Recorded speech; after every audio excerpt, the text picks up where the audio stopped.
invité, le professeur a dit quelque chose qui est au début de son propos, qui est très très important, sur lequel il faut revenir. Le professeur dit, nous avons continué à fonctionner après les indépendances, après la colonisation. Nos économies ont commencé à fonctionner comme ce fut, comme de par le passé, c'est-à-dire des économies extraverties, destinées à alimenter d'autres économies. Mais si on maintient le même modèle actuel, est-ce que ce que dit le professeur est possible, finalement, avec une économie extravertie, pensée pour alimenter d'autres économies? Merci Richard, puisque la question m'est adressée, je recommencerai par le processus lui-même, c'est-à-dire ce qu'on entend par industrialisation. C'est ça. On n'industrialise pas pour juste les besoins de suivre une tendance, mais c'est la nécessité de répondre à un besoin exprimé par le marché. Et ici, le marché, c'est l'économie interne.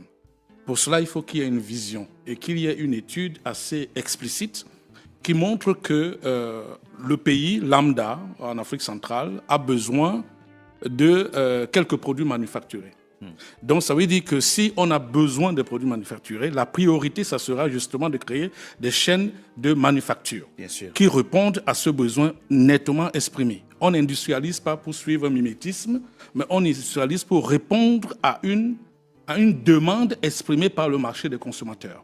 Et si maintenant on regarde le marché des consommateurs, quelle est la priorité? Est-ce que c'est ce qu'on appelle en anglais des fast-moving consumer goods, c'est-à-dire des produits de première nécessité? Oui. Est-ce que c'est ça qui est prioritaire, ou les produits de transformation de seconde nécessité, ou les produits de complaisance, ou même de lifestyle, c'est-à-dire au niveau de vie? Est-ce que ce sont ces produits dont nous avons besoin?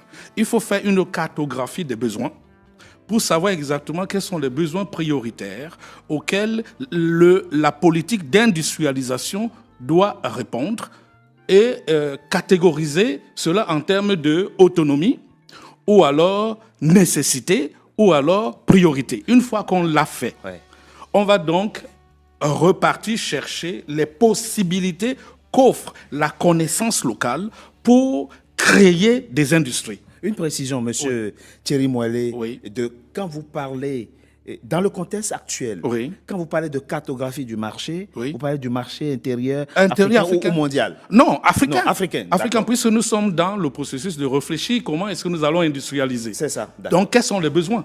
Parce que le cas, justement, qu'a pris le professeur est un peu extrême pour moi, parce que c'est pas tout le monde qui prend le café le matin. Donc, mais ce n'est qu'un exemple. Hein. Ce n'est qu'un exemple. C'était un exemple, oui. Et le café, en fait, il répond à un souci des gens qui se lèvent très tôt et qui ont appelons ça quoi, un travail un peu stressant et tout cela.